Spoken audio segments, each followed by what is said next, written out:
Alright, this is my grandfather, John Patrick Nicholson. I have to interview him for history class. So I'll start with the first question. What was your first memory? Of what? Life. Toledo football. My father was a football coach at the University of Toledo before I was born, and maintained a great relationship with the University of Toledo. And so we loved the University of Toledo football, and my grandfather was close to Notre Dame, and so we maintained a great love of Notre Dame. So my first memories are all about football, Toledo and Notre Dame. Cool. The next is, who was the oldest relative you remember, and what do you remember about him or her? The oldest relative I remember is my grandfather, George Colbert, and I said he was a 1890 graduate of Notre Dame, and played baseball at Notre Dame, lettered at baseball at Notre Dame, owned a Cobra House Sporting Goods in downtown Toledo. And he's the one that bought tickets for Luke Rodney in 1930 for the Notre Dame's new stadium, and we still have those tickets today. Nice. And in fact, you went and saw a game there this year, didn't you? I did, Stanford. Good win. The next one is, how did your parents meet? My father was hired here at the University of Toledo in 1929 as the first full-time head football coach. He was 24, and he came to Toledo, and he was invited by Mr. Colbert to a barbecue out at his cottage, where he met Mr. Colbert's young second daughter, Kathleen, whom he married in 1934. Really? Tell me about your childhood home. My childhood home that I remember was 2839 Parkwood Avenue. We moved there when I was 4, and it was in the old west end of Toledo, a very historical section of Toledo, just 2 blocks from the cathedral, and about a mile from Central Catholic High School. I went to the cathedral for grade school, and I went to Central Catholic for high school. Gotcha. How did your family celebrate holidays when you were a child? Early on at my grandfather's cottage, which was up at Luna Pier, and then at the age of 7, my parents bought a cottage at Grandview Beach in LaSalle, Michigan, about 3 miles north of Luna Pier, and we went to that cottage every summer from 1943 on, and then holidays in the non-summer time were usually spent with the families, the Colberts, and then Mr. Colbert had 2 daughters, Kathleen, my mother, and Phyllis C. was my aunt.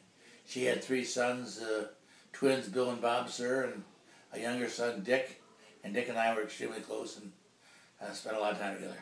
Gotcha. How did you meet your spouse? That's a good question.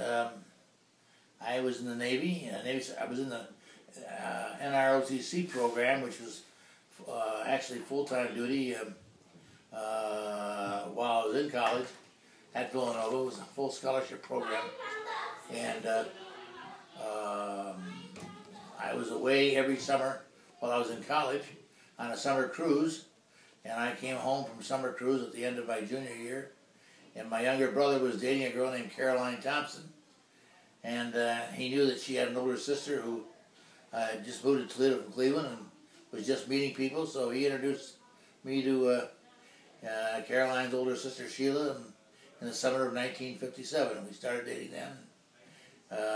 Dated just a few times in 57, 58, and then she went to St. Louis for college, and I went in the Navy for 3 years, and I came home from the Navy on June the 1st, 1961, and she came home from St. Louis on June the 2nd, 1961, and we met soon after. Tell me about your wedding day. Our wedding day was June the 30th, 1962. We got engaged on Christmas Eve, 1961, and 5 days after we got engaged, Sheila's father was killed in an automobile accident, taking his son Frank back to Michigan State University up on 223 by the Briggs Dairy up there. And so it put quite a shock into our families, both families. But we proceeded. We got engaged on Christmas, and we proceeded to set up a wedding for June the 30th, and we got married on June the 30th, and had our wedding reception and a luncheon at the Toledo Club, and then left on a 2-week trip east. Okay, tell me about the day your first child was born. That's you. And that was, I gotta think for a second. September 4th? Is that right? Second. September 2nd. All right, September 2nd. 1965, am I right about that? 64, 65, I think 65. 1965, right? 1965, September the 4th, 1965. There was nothing really hectic about that one at all. You came right on time. And that was not the case with the other three that came after you. And I remember being with Dave Morgan of the Latham Company. His wife was giving birth to their third child. They already had 2 daughters, and Dave was our biggest customer at the time, and he was hoping for a little boy. And when he got a daughter and I got a little boy, I thought, boy, I might be in trouble with my biggest customer, because I got a son and he didn't. But everything came out well, and we were delighted. Okay, what were your favorite school subjects? Always history. I liked math and science. I liked history a lot more. I've always loved to understand why certain things are, to understand their meaning and their reasons that they develop, why people take positions they take. I love studying the Civil War and the differences between the good people of both sides. Love studying the World War I and World War II very, very much. Because of the history studies that I have such great interest in American politics and what's going on in the world today. Gotcha. Tell me about your favorite teacher. Well, I have to think about that one for a second. In grade school, I had Miss Leland, who was a single lady. She came from a large family, which I think there was 1 priest and 3 nuns. And she didn't get married either. And she was my 2nd grade teacher, and she was a very, very special teacher. In the 4th grade, I had Sister Augusta, who I think was 65 when I had her, and she had my 3 brothers after me, so she was probably still going strong at 80. And she was just terrific on penmanship, which is not my longest suit by a long shot, and I liked her a great deal. And then in high school, I had a whole bunch of great nuns. Particularly, I loved the nuns from the Savannah Convent, Franciscans, because they were just super in math and science. But Father John Fuquay of the Oblates of St. Francis de Sales, who was the founder with my father of St. Francis de Sales High School, was always my most special guy.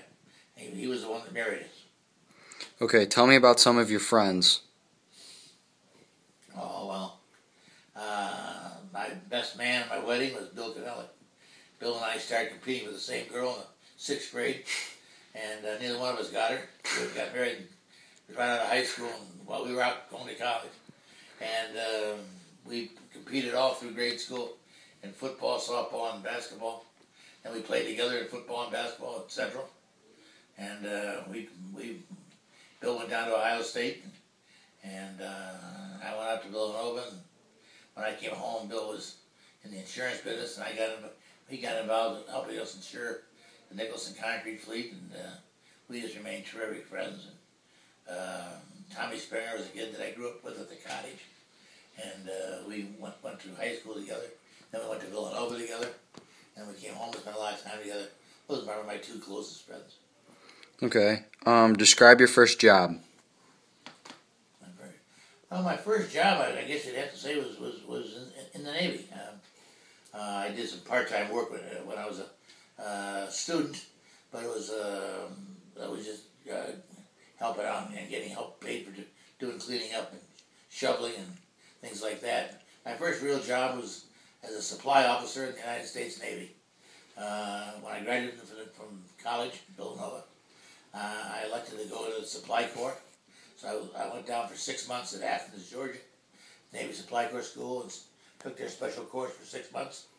And after that, got assigned to a destroyer, the U.S. Lloyd Thomas, in Newport, Rhode Island. I was there because I wanted to I was hoping to be able to meet up with the Kennedy family. I'd gotten to know them earlier, and I did. And then from Newport, I was there in the Supply Corps for a year and a half on the destroyer, managing parts, managing payroll, managing food, managing ship services. Totally enjoyed it, and we got the award as the outstanding Navy Supply Department of the Atlantic Fleet. And so I was reassigned then after that back to the Navy Supply Corps School in Athens, Georgia, to be an instructor. I was down there for a year, and then I came home. Nice. What did you do with your first paycheck? It's a little tough one. Well, I was in the Navy, so I probably spent it on some Navy gear. You never have enough Navy stuff, and I probably bought Navy uniforms with my first paycheck. What was your favorite job and why?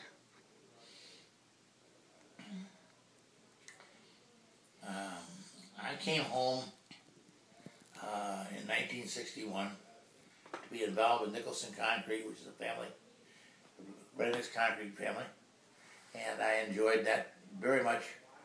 I was sales manager and then succeeded my father as president, and I was in that position until 1980, and I certainly enjoyed that. I enjoyed the people that I met in that position.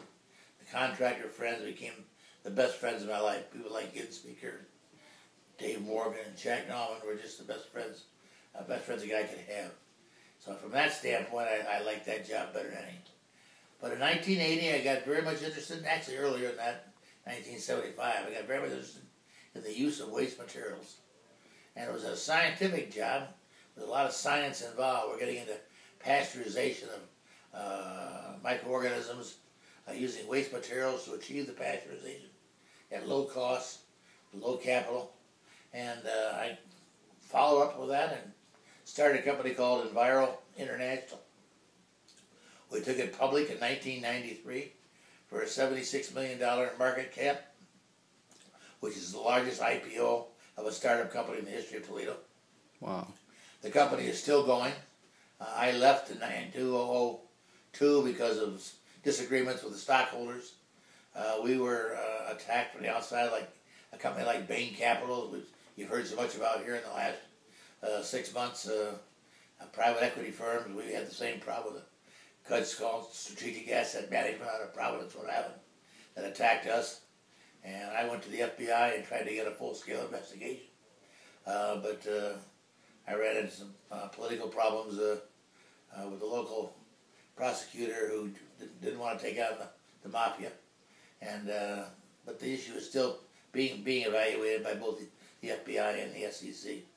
But I enjoyed starting Enviro more than anything else I'd ever done. I got a chance to travel around the world. In 1998, I went around the world 4 times. That's a great, great thrill to visit so many foreign countries and meet so many new people. And I totally enjoyed it. I bet. Who are some of your heroes? Well, my number one hero is my father, Jim Nicholson. He was one of the best. There's only been one player in the history of Ohio to ever be named the honorary captain, that is the outstanding player, of the All-Ohio football team and the All-Ohio basketball team in college, and that was Jim Nicholson at Denison in 1926, 27. And he came back and then coached here at Sandusky, and then after Sandusky came to the University of Toledo, and then he started the concrete business and was a giant in this community. And the most important thing he did was start St. Francis de Sales High School, where my 4 sons went to school, and he's been the best man I ever met. Probably the most public figure that I respect more than any other was John Kennedy, the President of the United States, who I helped in 1960, and whom I loved dearly.